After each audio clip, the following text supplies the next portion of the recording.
everybody. As you just saw, bacteria are amazing. And so in this unit, we are going to be looking at the diversity of life, starting with the teeniest tiny little things. And like you can see on this PowerPoint here, these are all bacteria, little microbes that do amazing things for us, for all other living organisms on Earth. And these are our grandpas and grandmas, if you think about it. These guys are the ancestors of all life on Earth. So this lecture, we're going to take a look at the history of life on Earth and some of the amazing things bacteria and other microbes do. Now, you saw in that video that we typically think of bacteria as bad things, but they also do incredibly good things for us. And we ought to have a little bit of a say-so about viruses as well. Now, viruses are not bacteria, and they're not even cells. They are kind of like pre-cells. They have a protein coat, a little bit of genetic material, but they require a host to manufacture their DNA. So I'm just going to show you a little blurb that'll talk a little bit about viruses like bacteriophages, which are one kind of viruses. And it's these viruses that help to keep bacterial populations in check. So let's watch that video real quick. I'm going to give you another little blurb about some of the amazing applications of using viruses to our advantage. And then we're going to dive into bacteria and other microbes called protists.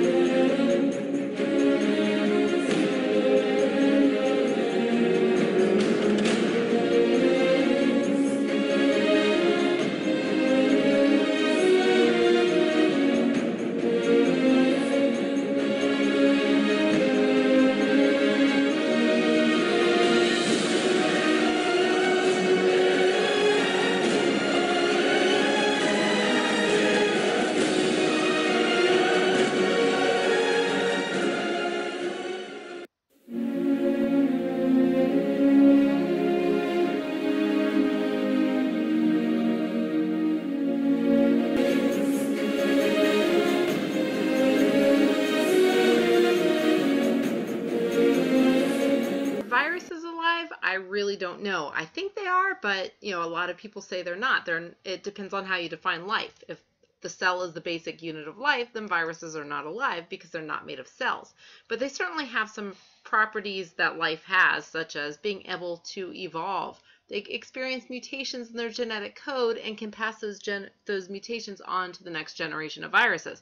Of course, they have to have a host like us to do it. And viruses have been around a lot longer than we have, and even a lot longer than bacteria have. We're talking billions of years. Will they be around after us? Probably a good bet that they will. So we're going to be diving into the world of what's known as microbiology. And this is a whole field of study that is very exciting. You can take whole classes in it. You can get whole PhDs in it. We're just going to scratch the surface and look at a little bit of the microbes that are in and around us. So microbiology is the study of all living things that are too small to be seen with your naked eye. And we're talking really small. Like, look at this, if you look at something like a louse, those creepy things that, get in kids' hair, those are about 1 millimeter large. You can see them with the naked eye. Well, when we're talking about microbes like bacteria, we are talking in the micrometer range. So here's some little bacteria here. And these guys usually range anywhere from 1 to 10 micrometers, but they can vary in size. And just to compare that to the size of a red blood cell of a human, a red blood cell is much larger than these guys. So these are really, really tiny things. They're microscopic because you can only see them with the aid of a compound microscope. And just to put that in comparison to the size of, for example, a single-celled alga, a piece of an algae, just gives you kind of an idea here. Now, when you're talking about viruses, you're getting a lot smaller than that. So SB virus, we're talking in the range of 100 to 200 nanometers. That's a billionth of a meter. So lots of itty-bitty little things here, but we're going to be actually doing a quick survey of a lot of different categories of microbes. So we're going to spend the most time talking about bacteria. We've kind of already covered what we're going to cover in this class on viruses. You can take whole fields of study, whole upper division classes on virology if you're interested in viruses. And we're going to touch on protists, including things like protozoans and algae, and not spend too much time in this lecture on fungi, but just to let you know there are microscopic fungi, and some of these can actually cause diseases in humans.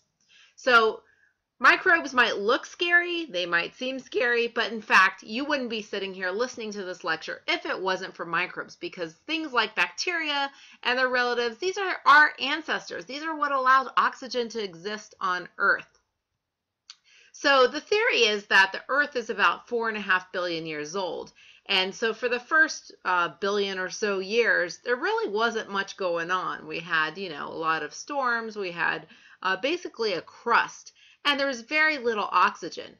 And then, boom, as you saw in the video, probably thanks to thermal vents in the ocean, the earliest organisms came about 3.5 billion years ago, and these were microbes. These were prokaryotes. So remember that prokaryotes are organisms that are single-celled, they lack a nucleus, and they lack organelles. Whereas eukaryotic organisms, some of them might be single-celled, like the protists you're going to look at, but most of them are multicelled, like you, like me, like the plants, like the fungi, like the animals. So these are all eukaryotes that have organelles. But the first organisms were prokaryotes. They were basically bacteria. And those first prokaryotes split into two main groups about 2.5 billion years ago. And that's where we get domain bacteria and domain archaea. And not too much is known about the archaea. They were once lumped into the group of bacteria, but thanks to DNA technology and the ability to look at their DNA directly, we now know that those are actually quite far removed evolutionarily from each other. But in the beginning, there was very little oxygen in the atmosphere, and of course, without oxygen, you can't have animals.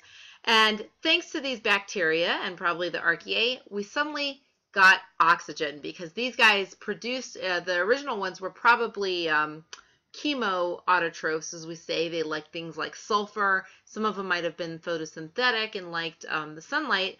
And as a result of their chemical reactions, they produced oxygen as a byproduct. And thanks to them, we now have an oxygenated environment, and cute, cuddly things like humans can live.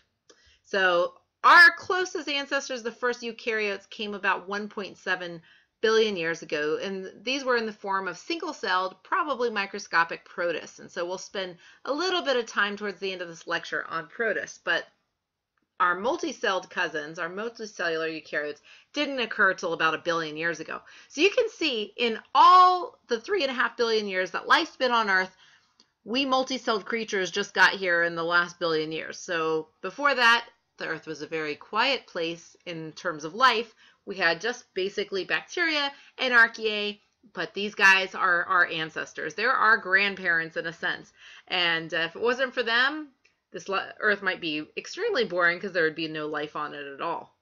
Okay, so depending on how you look at things, pretty much the first organisms were bacteria and archaea. And, prokaryotes are so interesting. They've been around so long, yet structurally they're very, very simple creatures. They have no nucleus, so that defines a prokaryote. No nucleus. They just have some genetic material floating around in the center of their cell, and their whole bodies are only one cell large. And what really defines them and distinguishes them from eukaryotes, not only the fact that they have no nucleus, but the fact that they have no organelles. So recall that a eukaryotic cell, i.e. like the 75 trillion cells that compose us, each of these cells not only has a nucleus that houses our genetic material, but all the stuff that's embedded in the cytoplasm, all the organelles, the mitochondria and the endoplasmic reticulum, all that kind of stuff.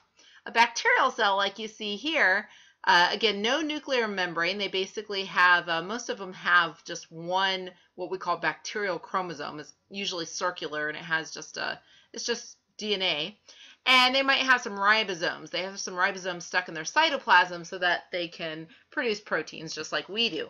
Other than that, pretty simple kind of creature there, yet simple, yet elegant, because these guys are not only all over everything you touch, all over the Earth, they're all over you.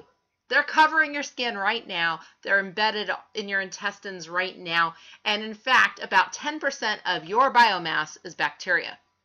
Think about that for a sec. If you weigh 150 pounds, 15 pounds of that is bacteria. So, next time you're trying to lose weight, just keep that in mind. You'll feel better. Anyway, so eukaryotes like us, 1.7, 1.8 billion years ago is when eukaryotes evolved. We have a true nucleus, so we have a nuclear membrane around our nucleus, which houses our DNA. we have organelles. So most eukaryotes are about 10 times the size of a prokaryote. So much larger cells, but again, the bacteria have been around a lot longer. And then don't forget that eukaryotes like us can be either multicelled, like we are. We're a multicellular organism. A dog is a multicellular organism. A tree is a multicellular organism.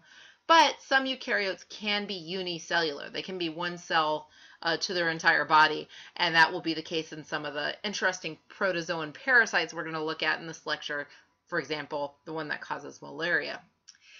Now, bacteria have been around a lot longer than eukaryotes have, a lot longer than we have, and they are found in a lot more places than we eukaryotes can be found. They're found everywhere. In fact, some of these guys are what you would consider extremophiles. They can be, some of them are thermophiles, meaning they love high heat. They can be found in thermal vents, hot springs, all kinds of things like that. If you go to Yellowstone National Park, you'll see interesting colors due to some of these thermophiles. Some of them are what you call halophiles. They love salt. They love to exist in extremely salty environments.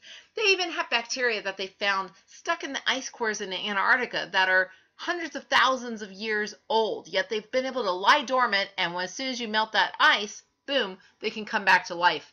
Kind of gives some implications for global climate change, doesn't it? So here's more pictures of some of the diversity of these guys. Yet, despite the diversity we already know of for bacteria, we haven't even begun to scratch the surface of the species of bacteria that are out there. It's kind of like the great uncharted territory. And who knows what these guys do. And some of them are beneficial. They may be promising for new pharmaceutical drugs.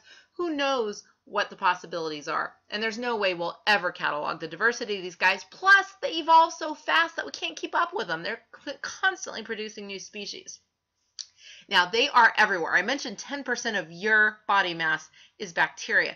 And if you actually put it in an even crazier perspective, so you're, consisted of maybe about 75 trillion cells. That's you. And we already said that, about 10% of your mass is bacteria. So that means that for every one cell, that's your cell, your eukaryotic cells, there are about 20 bacterial cells in your body. That blows the mind. There's more bacteria in you than you. How crazy is that? You are mostly bacteria. Wow. Kind of makes you feel icky, doesn't it? But it's so cool. We're really organisms that are symbiotic with the world around us. We live in close association with other critters. Humans tend to be anthropogenic, centric. We kind of think of ourselves as the middle of everything or the top of everything, but in fact, we're one part of the rest of the world. In fact, if you took a swab from your mouth, it turns out the bacteria that are in your mouth right this instant are more numerous than all the people that have ever lived on this planet. And considering that there's at the time of this recording, about 7.3 billion people on Earth. Now, probably I'll watch this film in 4 years and it'll be way larger than that number. And I'll be like, remember back when we filmed that thing? Anyway, that just gives you a perspective of how numerous the bacteria are inside an organism, especially an organism like a human. Yet, they're very beneficial to us. More than half of the antibiotics we use against bad bacteria come from the soil. You pick up a handful of soil, you're talking about billions and billions of bacteria in that one handful. Now, we know that these guys have been responsible for putting some caps on human population growth in the past, and who knows about the future. So many of you have heard of the bubonic plague, which led to a huge population crash in Europe back in the Middle Ages. And this was caused by a bacterium, and it was literally not transferred directly from person to person. It was carried in fleas that were found in things like rats. And so back then it was illegal to kill cats or to feed them because they wanted them to kill the rats that carried the fleas that carried the bacteria that built the house that Jack built. No, just kidding. Anyway, so not all bacteria is harmful. It can do really bad things. It can wipe out whole populations, but it also has very beneficial things to us humans. And in fact, like I said, we wouldn't be sitting here if it wasn't for these gorgeous little microbes here. So they were the first photosynthesizers. They were the guys that put oxygen in the atmosphere. So they led us from an anoxygenic environment to an oxygenic environment through the process of photosynthesis and also the conversion of chemicals like sulfur. And we have a mutualistic relationship with many of these guys. So mutualism is a relationship where two species benefit from the presence of each other. So we give these cute, cuddly guys a place to live and some food that we eat. They kind of get the byproducts. They, in turn, help us with our digestion. And if you don't believe me, if you've ever had to go on strong antibiotics, you might notice kind of an unpleasant side effect after a while dealing with digestion. Diarrhea. Yes, and that's because these guys help us to digest. When you take antibiotics because you're sick with a bad bacterial infection, it also kills the good bacteria that help us to digest. And in the process of that digestion, it helps us to take in water and nutrients that our body needs. And they're also present all over our skin. And so they actually serve an immune function. They help guard us against the bad guys that we don't want, the bad microbes. And so, you know, most of us take a shower every day, and, you know, that's good. But if you take too many showers a day, which some people out there do, you're actually going to be washing off some of the good bacteria that help guard you against the bad bacteria. So being too clean is not such a good thing. The other thing that bacteria do for us is they help to undergo nutrient recycling in the environment. So, for example, this is the nitrogen cycle. This is how nitrogen that starts off in the air, remember about 78% of the air is nitrogen gas. That's in nitrogen. It's kind of like the Lion King, you know, circle of life. You don't do the I Dream of Jeannie and suddenly invent new elements. So things just get cycled through the environment. So that nitrogen, the N2 gas that's in the atmosphere, has to get down into the soil, converted chemically into the other nitrogen compounds like nitrates, NO3 minus. And those nitrates are limiting resources for plants. So plants like to take up those nitrates, and then animals like us eat the plants. We take that same nitrogen in and use it for our things we need, like our DNA, our ATP, you know, proteins and the amino acids that make them up. So a lot of vital compounds in our body and in the bodies of plants contain nitrogen. So ultimately the nitrogen started in the air, got to the soil, was converted chemically into things like nitrates, which went through the plants, went through the animals, and then when these animals and plants die, they get decomposed, and that nitrogen again goes through some chemical reactions and back to the atmosphere. So it's a circle of life, and the ones driving that cycle are the bacteria. So you have nitrogen fixing bacteria in the soil that help to make these chemical conversions. And if it wasn't for those guys, we wouldn't have the nutrients we need. If you can't get that nitrogen, you can't make DNA. That's like the very basis of life. And so thanks to these bacteria, not only do we get oxygen, but we also are able to get nitrogen and many other elements that we absolutely have to have. So yay for the bacteria. Make sure you hug your bacteria today. Now, if we look at the tree of life, again, a reminder from the beginning of the course, you remember that there are 3 domains of life. So we're here in the domain Eukarya, along with our friends, the fungi and the plants. Archaea here, and you know, again, this is kind of uncharted territory here. We're just learning about archaea. And then the bacteria, and you again see that a lot of these guys are thermophiles or halophiles. Some are photosynthetic. There's just all shapes, sizes, forms, do different things. But if you look at the tree of life, so here are our plants, here are the animals, including us, and the fungi. And then we get our protists down here, which we'll be talking a little bit about these guys. We'll talk about some of these guys over here. And some of the algae over here. We'll talk a little bit about the dinoflagellates today, and the diatoms. These would be your seaweeds and things like that over here. But the ancestor to all this diversity is down here, kingdom Monera. So we're in the prokaryotes, so we're in domain bacteria and archaea. And you can see that in the earliest cells that gave rise to life, they split into 2 groups, the bacteria and the archaea, and then the branch leading to everything else on Earth. So, yay, bacteria. And yay, yay, yay, here's some of the other things they do for us. So here's microbes in general, and microbes can include a whole bunch of different things. So aside from bacteria, not only do you have protists that we're going to talk about, but yeast are also considered to be a microbe, but they're of course a fungus. So we're not going to spend too much time in this lecture about fungi, but some of the wonderful applications of microbial yeast are the production of things like beer, yay, cheese, yay, and bread, yay. But we're spending most of the time today on bacteria. So we can use bacteria in some of our food like cheeses, yogurt, all sorts of things like that. And of course, a lot of our antibiotics we take from bacteria. Agriculture, oh my gosh, GMOs. You've heard a lot about this stuff. For example, you've heard about them now taking crops and taking DNA or genes from bacteria to produce something that the person wants that plant to have. Maybe it's a resistance to pesticides, and taking that bacterial gene and inserting it into the plant DNA. And then the plant will produce whatever it was the bacteria was producing. Things that make you go, So not only that, they're used in things like integrated pest management, which is a way of controlling insects using bacterial genes.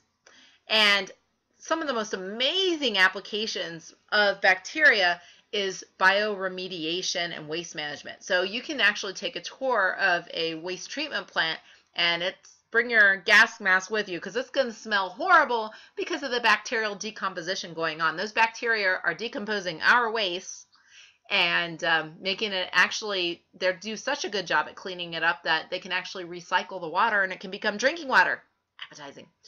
But anyway, they do a great job. They are nature's decomposers. They're nature's recyclers.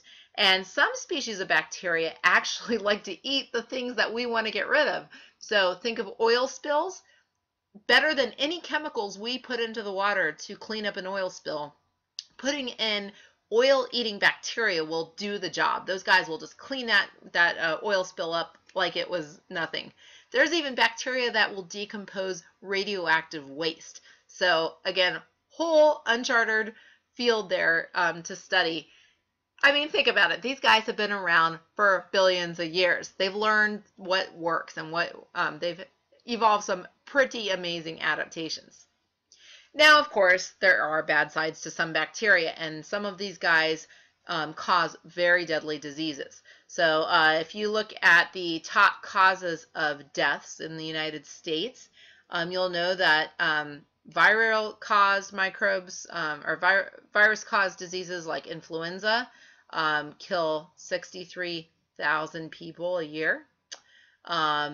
Blood infections by bacteria cause the deaths of 30,000 people per year.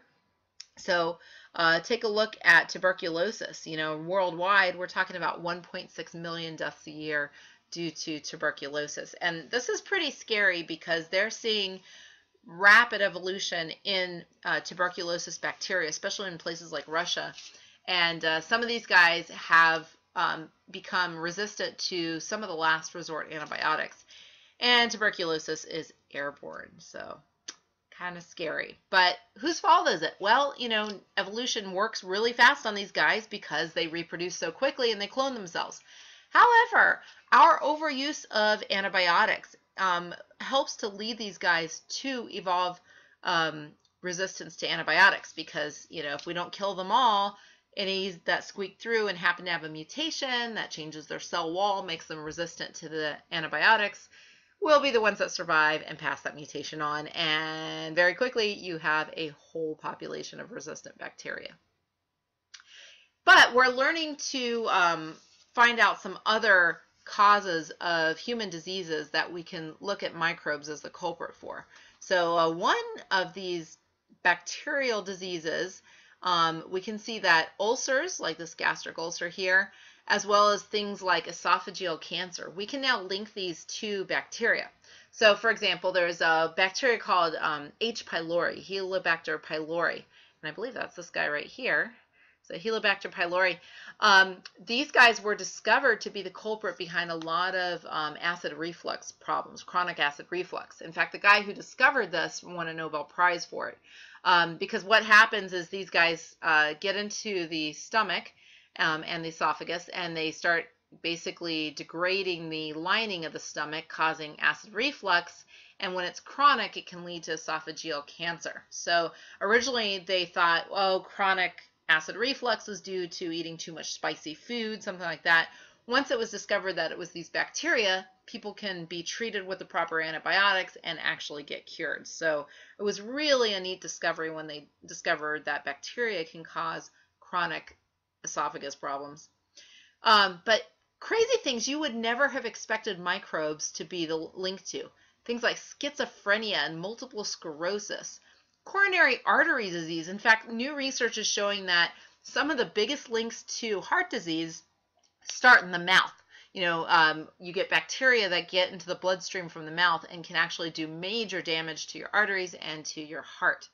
And as we said, we talked about the esophageal cancer, but other cancers as well, linked to microbes. Crazy, especially things like viruses. Cervical cancer, for example.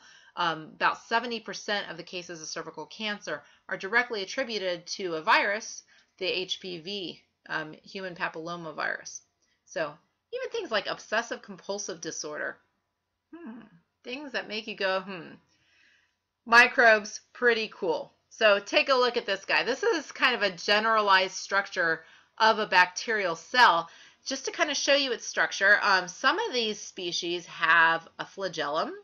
Some have more than one flagellum, so they have flagella, and this is to propel them, so they're motile, they can move, and these flagella spin, they whip, they do all sorts of things. Bacteria have little structures coming out of them. These look like cilia, but they're not. These are actually called pili, or pili, however you want to pronounce it, or pilus for singular, and these things are, you can kind of think of them like copulatory organs in an animal, because they'll use these things to kind of attach to other bacteria, and through that they can exchange DNA. They can actually send out DNA, and it's really fascinating how that happens. Now, bacteria normally have a single circular chromosome called a nucleoid. That's basically a single ring of DNA. And they have ribosomes floating around in their cytoplasm. Now they have a cell wall, and it's interesting because this cell wall is different from the cell walls of plant cells. Plant cell walls are made out of a compound called cellulose, whereas in bacteria the cell wall is made of chitin. That's a polysaccharide, it's chitin, and it happens to be the same polysaccharide that makes up the shells of insects and crabs and other crustaceous creatures. Things that make you go, why reinvent the wheel, right? And bacteria actually come in different thicknesses of these cell walls. Some have 2 cell wall layers thick, some have 3, and that makes a difference for how hard they are to kill. And of course, underneath the cell wall is a cell membrane. So very, very interesting. You see the same kind of themes going on in nature, whether you're a bacterial cell or a human, you kind of have the same basic stuff in there. So anyway, that's a generalized structure of a bacterial cell. And I'm going to go out on a limb here and try to get a pen, because I also wanted to draw this thing. Now, of course, I wish I had picked a different color for that. But some bacteria have this thing called a plasmid. It's kind of a second set of DNA. It's a little circular DNA. And they can take these plasmids up from the environment, from other bacteria. They can also have transposons, or jumping genes, where you could get a gene from the main DNA and boom, insert it into this plasmid and have it transfer, therefore, to another bacterial cell. So antibiotic resistance, for example, if this bacterium happened to get a mutation in its DNA that led to changes in its cell wall so that it was resistant to antibiotics, well, that gene could then jump over to the plasmid and through a pilus enter another bacterium. These guys just basically clone themselves. We'll talk about in a sec how that happens. And pretty soon, in 24 hours, you have a whole entire population of thousands and thousands and thousands and thousands of bacteria containing that mutation for antibiotic resistance. Aren't these guys evolutionary geniuses? I love them. So bacteria are everywhere, and they come in all sorts of shapes and sizes.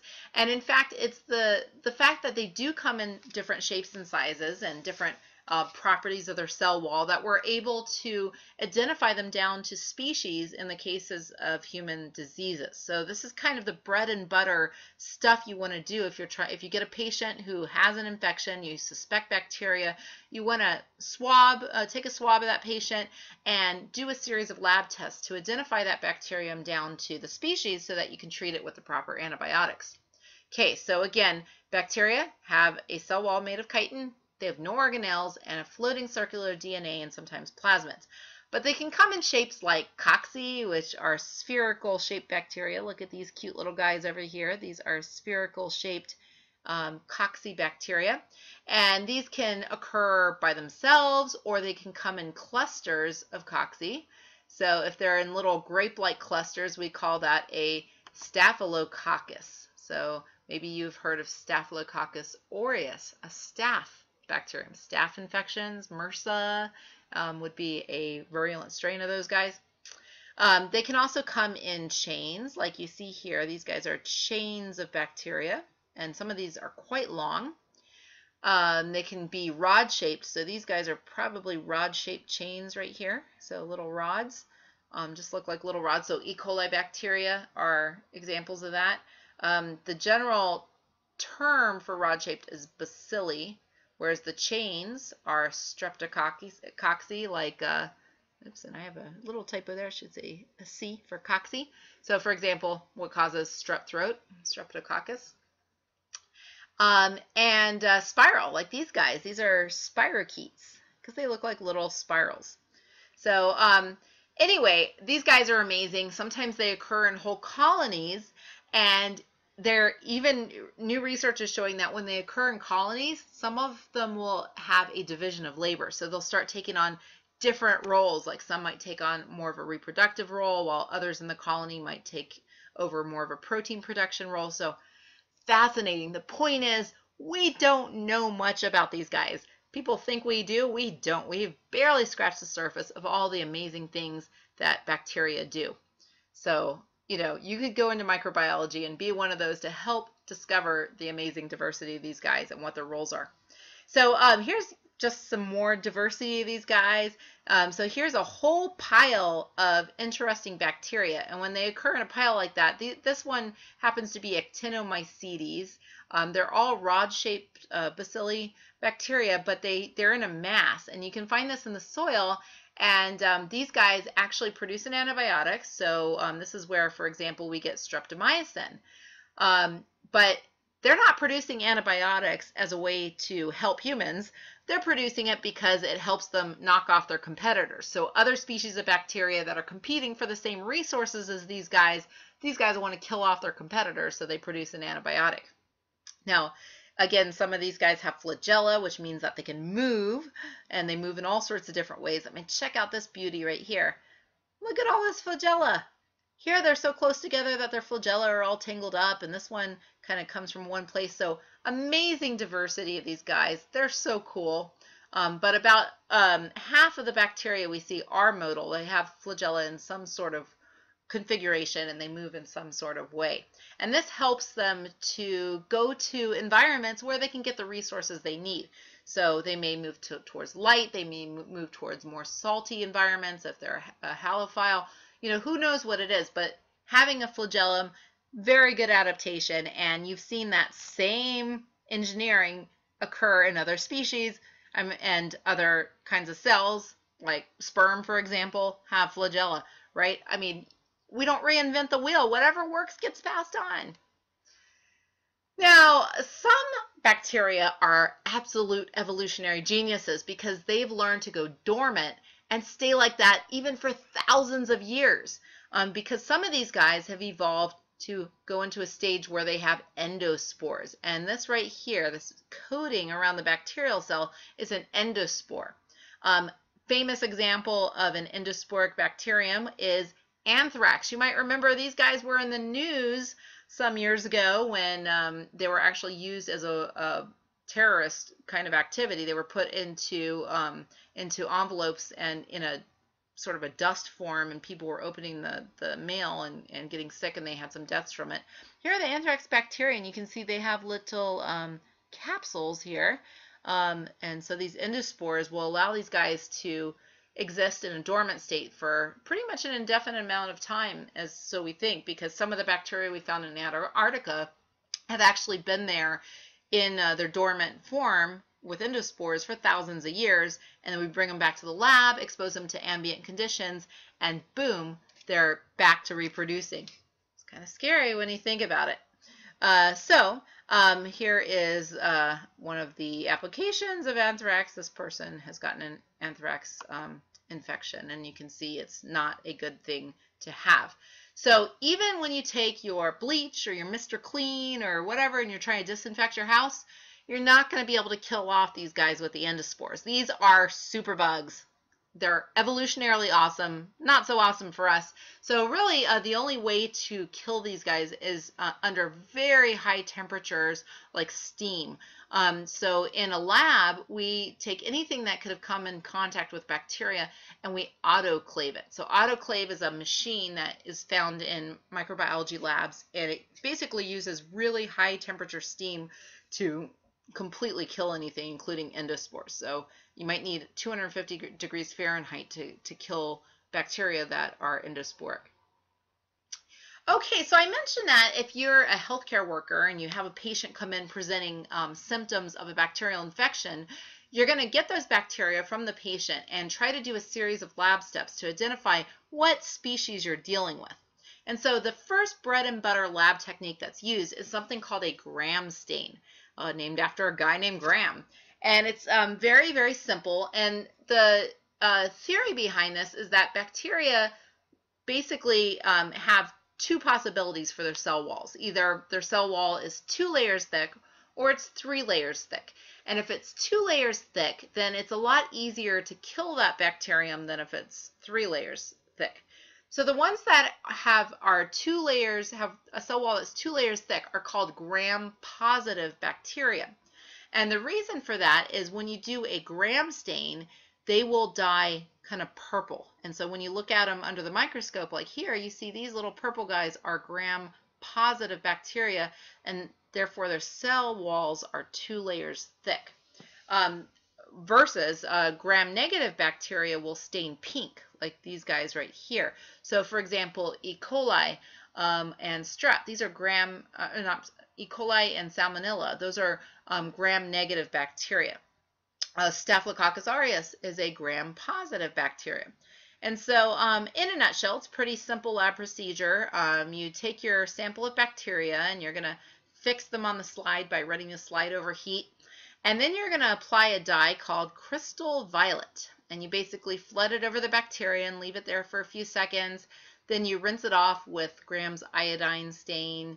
And then you do an alcohol wash with usually 95% ethanol. And that basically stains off, if the bacteria were gram-positive, they'll be purple at this stage because their thin cell walls, only 2 layers thick, will take up that crystal violet bacteria. The ones that are gram-negative won't take up that crystal violet. The crystal violet won't be able to penetrate through the third cell wall. However, when you add the alcohol wash, it's going to take all the stain off those gram-negative bacteria. So then you have to add in another pinkish stain called safranin, and that will pink dye the gram-negative bacteria. And so that's how you can get the gram-positives and the gram-negatives and differentiate them under a slide.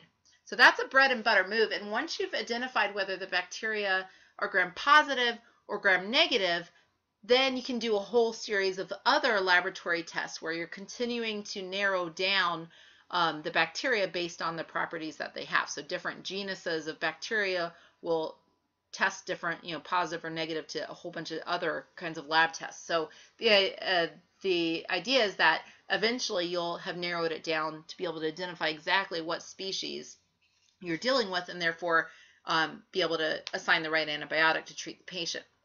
Of course, nowadays things have gotten a little simpler. They can actually if available and if they have the money, they can go straight to the DNA of these guys and tell you exactly what you're dealing with based on the DNA. But classically, these are all the steps you would go through.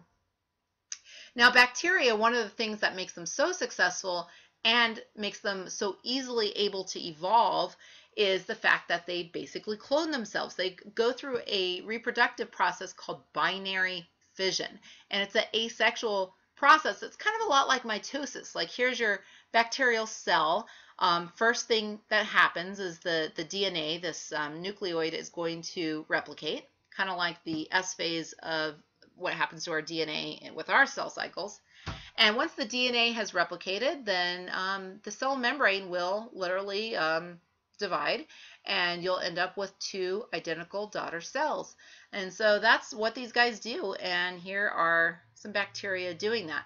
And so you basically get a doubling of these bacteria every 20 minutes, and so they undergo exponential population growth. So that's how you can start with one bacterium and become the mass of 15,000 humans in 24 hours. Okay, wait a minute. What? Yes. Left unchecked, left to their own devices, their biotic potentials, one bacterial cell could outweigh the mass of 15,000 humans in 24 hours undergoing binary fission. But of course, that doesn't happen because eventually these guys run out of resources. They compete with themselves and as well as other species of bacteria and microbes that put a check to them. So eventually their population dies off and they don't end up weighing that much. But their biotic potential left unchecked from the rest of the world, they could do that. That's kind of crazy. So let's take a look at some of these guys in action. Bacteria reproduce very simply and rapidly by doubling their contents and splitting in two. Just one bacterium, dividing every 20 minutes, could produce nearly 5,000 billion bacteria in one day. So that's a lot of bacteria. These guys are amazing. Now, we mentioned how, thanks to bacteria, we have an oxygenated environment. Kind of important if you're going to have life on Earth evolve. But bacteria are so diverse. Again, we don't even understand their diversity. But we've been able to categorize these guys into four main categories based on their modes of metabolism. So we have photoautotrophs, chemoautotrophs, photoheterotrophs, and chemoheterotrophs. I kind of feel like I am on Jeopardy! And so these four modes of metabolism are based on the energy source that the bacterium uses and then how they use carbon. So remember, all elements on this earth are just recycled into other forms. We break down compounds and kind of rearrange them, rearrange the atoms in them and spit out different compounds. So photoautotrophs are should be familiar to us. They are very similar to the metabolism of plants. They're photosynthetic. Photo means light, auto means self, and trophs means eat. So these guys are photo, they use light. They use sunlight as their energy source. So they get energy from the sun in the form of photons. And they also are going to take carbon dioxide in, just like plants. So we animals breathe out carbon dioxide. These guys breathe in carbon dioxide, and then they take this carbon off the carbon dioxide and rearrange it to make compounds that serve as their food source. So in the case of plants, they would be rearranging that into glucose, C6H12O6. But there could be other forms of compounds that these bacteria use to make their own food. Chemoautotrophs, as the name suggests, are chemical self-feeders. So instead of using sunlight, they're using inorganic compounds like H2S, that's sulfur, that's hydrogen sulfide, or NH3 is ammonia. And so these are like the guys that live in the thermal vents. They're using hydrogen sulfide, a sulfur compound, and that becomes their energy source. They can break that down and derive energy from it. And they also are using carbon dioxide for their carbon source. So between these two things, they're able to exist. It's just amazing. And photoheterotrophs, hetero means different. So, for example, we are heterotrophs. We cannot make our own food. We have to get our food by eating animals or plants, eating other things. So these guys are photoheterotrophs, meaning they have to eat other things. So their carbon source has to come from organic compounds, So these are decomposers, right? They'd be breaking down, for example, you and I when we're dead, or plants as they're dying, or fungi as they're dying. So they're getting their carbon from organic sources, and they're using sunlight as their energy source. And then there's chemoheterotrophs, and these guys are getting both their energy source and their carbon source from organic compounds. So again, amazing diversity, all sorts of modes of everything, and it's these modes of metabolism of these guys that have allowed you and I to exist. These are our ancestors. So really, the pathogens, the bacteria that cause disease, are in the minority. Most bacteria are either neutral or beneficial to us. But the few pathogens that are out there do some nasty stuff. And two ways they do this is through the production of exotoxins and endotoxins. So exotoxins are actually, it's kind of like chemical warfare in these bacteria. They actually spit out these things. They produce these toxins, these chemicals from their body. So they're excreted by the bacterial cell. And so an example of a disease that can be caused by these exotoxins is TSS, toxic shock syndrome.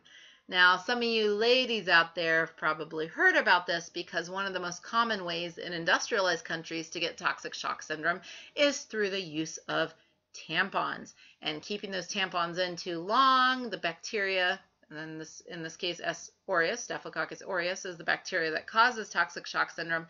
It basically can build up and, replicate. Lots of binary fissions going on those tampons.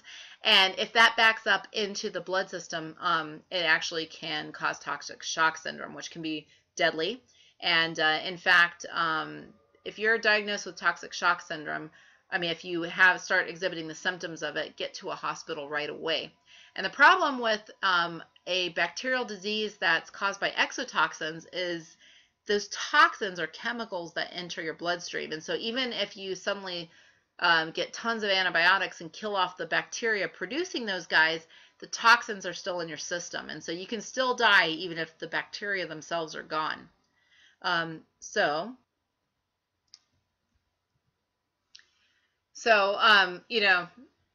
Watch out. Some of the symptoms of toxic shock syndrome: spiking high temperature and peeling on the palms of the hands and feet. So those are things to watch out for.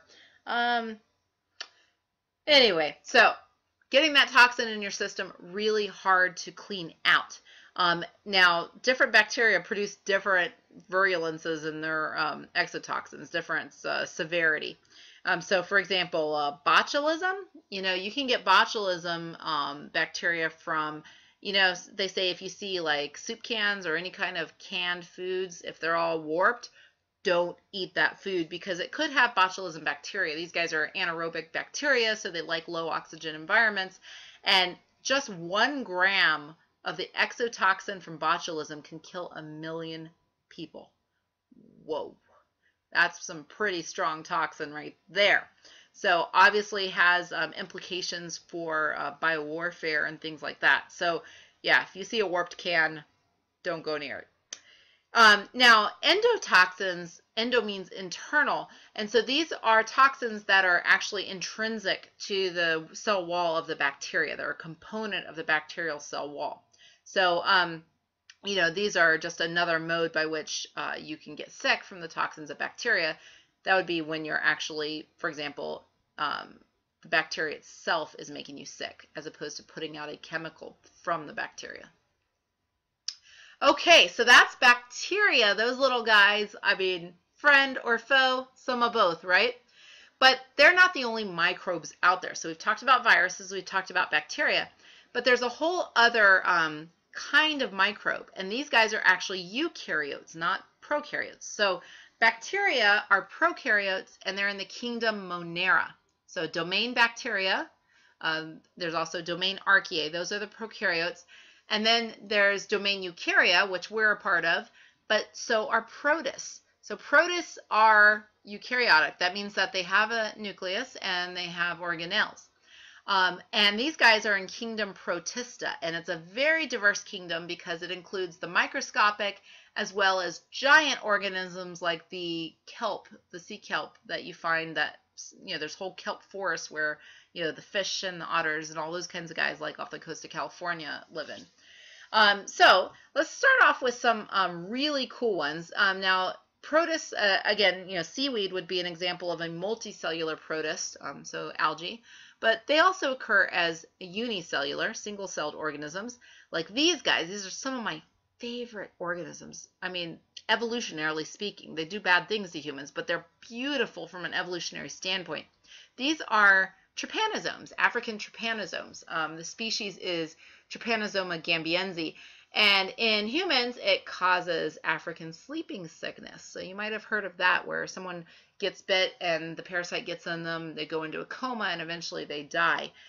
But I oftentimes in my biology labs, when I'm teaching the microscope, I will have somebody look at a slide of trypanosomes because they're super tiny, and so you're a good microscoper if you can use oil immersion and actually see these guys. This is taken with an electron microscope, which is a very expensive microscope, and you can see right here are human red blood cells. These purple guys here are the trypanosomes. So these are protists. They're members of the kingdom Protista.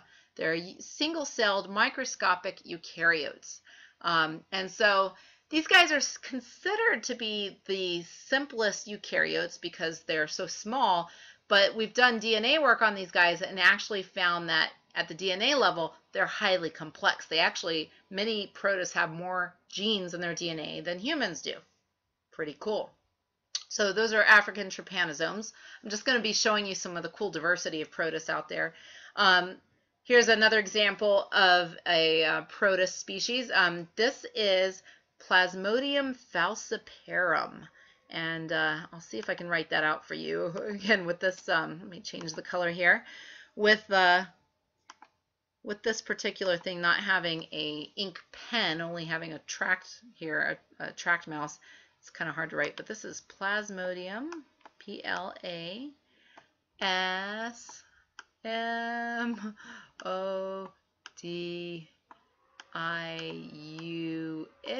Plasmodium, and there are actually different species of Plasmodium. That's the genus name.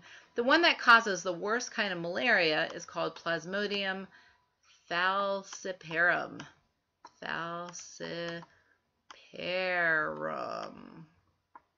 And this guy's native to Africa, Plasmodium falciparum. And the really bad kind of malaria, the one that people get a vaccine against, this is the one. It's a protozoan parasite, but it infects the people, you might have guessed it, through a mosquito, specifically the Anopheles genus of mosquitoes, and which is kind of scary because the Anopheles mosquito is found in the United States to this day in the Midwest, but they haven't had a case of malaria in the United States since the 1940s. But anyway, it still kills millions of people, especially children around the world every year. And what it does is, here's your red blood cell. This malaria parasite invades your red blood cells and it grows and it replicates itself inside the red blood cell. And eventually, so many of these guys are produced that it ruptures the red blood cell, and that sends the spiking fevers every night. So about every 24 hours, the parasite goes through this cycle, and so the person gets spiking fevers about every 24 hours. Now, there are vaccines against malaria, there's antiprotozoal drugs, but in a lot of the areas where it kills a lot of people, they don't have access to those antiprotozoan drugs. And you can see Plasmodium falciparum goes through different life stages. So the trophozoites are the eating stage. That's basically where they're eating inside of your blood cells. So anyway, you can just see the different stages of these guys. The telltale sign for this is when you look at a slide of red blood cells, you see this little ring structure with what's basically the nucleus in here. That's the parasite. And yeah, evolutionarily interesting, but not so good for human health. There are other species of this guy, like Plasmodium vivax, for example, that's found in South America, and they do make people sick, but they're not quite as virulent, as deadly as Plasmodium falciparum. Here's another interesting protozoal parasite, a protist. This is the parasite that causes Chagas disease. And this is the actual parasite here. Look at that beautiful flagellum. Wow, that's so neat.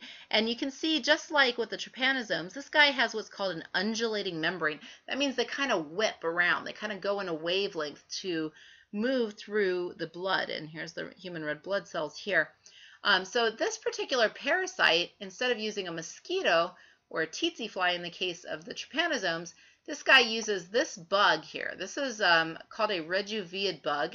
This one's called the kissing bug. He's related to assassin bugs that we have here in the United States. And look at this amazing thing here. This is called the proboscis, and so it's a piercing mouth part. And so they call him the kissing bug because, unfortunately, this little girl here has been kissed by one. Usually in their sleep, one of these rejuveid bugs will crawl up and bite the person while they're sleeping right near their eye. And they're after a blood meal. So, the bug doesn't know he's infected with a parasite. He's just after a blood meal. But when he takes that blood meal in, he's made a wound in the person's skin. And as he digests that blood meal, he'll eventually defecate right near that wound. And his feces, the bug's feces, carry this parasite. And the parasite then is able to get in through the wound and infect the blood system and eventually cause problems to things like the heart. And so this also can kill children and others, but especially children. And this one's very common in places like South America, so everywhere where you see kind of this reddish color here, and Central America, including Mexico. And here's the scary thing. The rejuveid bug that carries Chagas disease was not commonly found in the United States. But they believe due to global warming, this bug has now been able to expand his range further north, and we're starting to see him pop up in places like Arizona, Southern California, and New Mexico. As far as we know, his Chagas disease parasite has not caught up with him yet, but the host is there. So just some of these possible implications for global warming. Some other protists don't necessarily harm us, some do. So protozoans are a group of protists that include the malaria parasite that you just saw.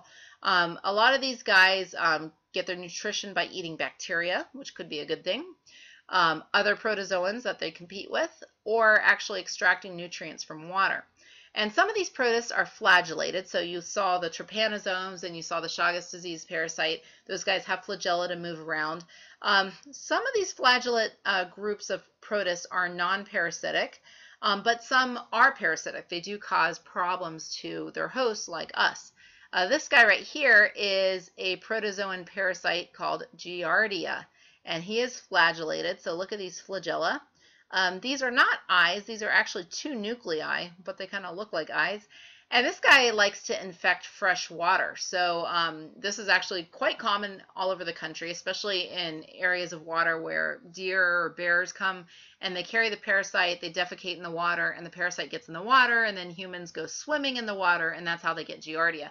And Giardia likes to attach to your intestinal wall, and he's after the nutrients, but in the process completely causes intensive cramping and things like that. Not fun. This guy is an amoeba, and amoebas, most of them are harmless to us.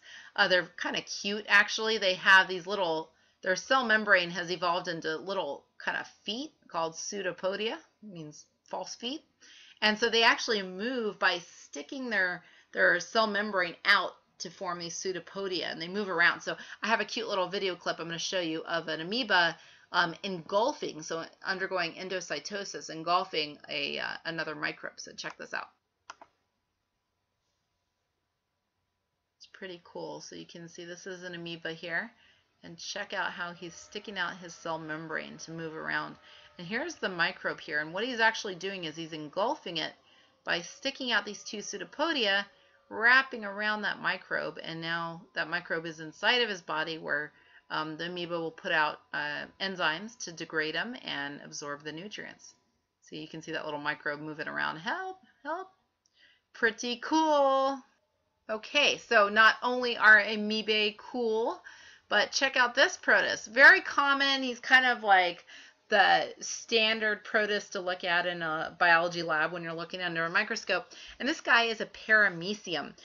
So he's of the genus Paramecium, and there's many species of these guys. Most are harmless to humans. They're found very commonly in pond water. So if you go and take, even a freshwater aquarium and take a little sample, usually you can find these guys darting about. So here's a photograph of them, and here's the drawing. And so you can see that these guys are eukaryotes. They have organelles, but they also are in the group of protists called ciliates because they have little tiny cilia all over their body, and they beat back and forth, and that helps these guys to propel themselves around. Notice that they have this oral groove that you can see here, and basically this is how their mode of feeding. They have little food vacuoles where they take their parts of their food that they've broken down, a contractile vacuole, little micronucleus and a macronucleus. So anyway, very cute. Most are non-parasitic. Let's take a look at a video of these guys. Aren't they cute? These are Paramecium. Very, very cool. So here's this guy. So notice you can see the organelles in there. Isn't he beautiful? They're so cute. Paramecium are in the group ciliates of kingdom Protista, the protists. Very cute little microscopic eukaryote there. Now we get into the group of protists that you find in freshwater as well as saltwater. And these guys are so cool. These are your unicellular algae. So once upon a time they thought algae were plants in the kingdom Plantae, and now they know that they are not. They are their own kingdom, and they probably evolved well before plants. So some of these are macroscopic and multicellular, like the seaweeds. So, I don't know if you knew that seaweed are algae, but many of them are microscopic and unicellular. So check out these guys. These are what you call dinoflagellates. Some of you may have heard of red tides, times when you're not supposed to go swimming or eat shellfish, and that's because these dinoflagellates here can build up, their populations can grow, and can cause these red tides where they're actually producing toxins. A sample of water will also yield diatoms. These guys have a shell made out of silica, basically glass, and they come in all sorts of beautiful shapes and sizes. And when you look at a slide of diatoms, you'll think you're looking at a kaleidoscope. They're so pretty. They're so beautiful. They're responsible for making up diatomaceous earth. So some of you might have used that. It actually is kind of a all-natural control of insects and centipedes and things like that.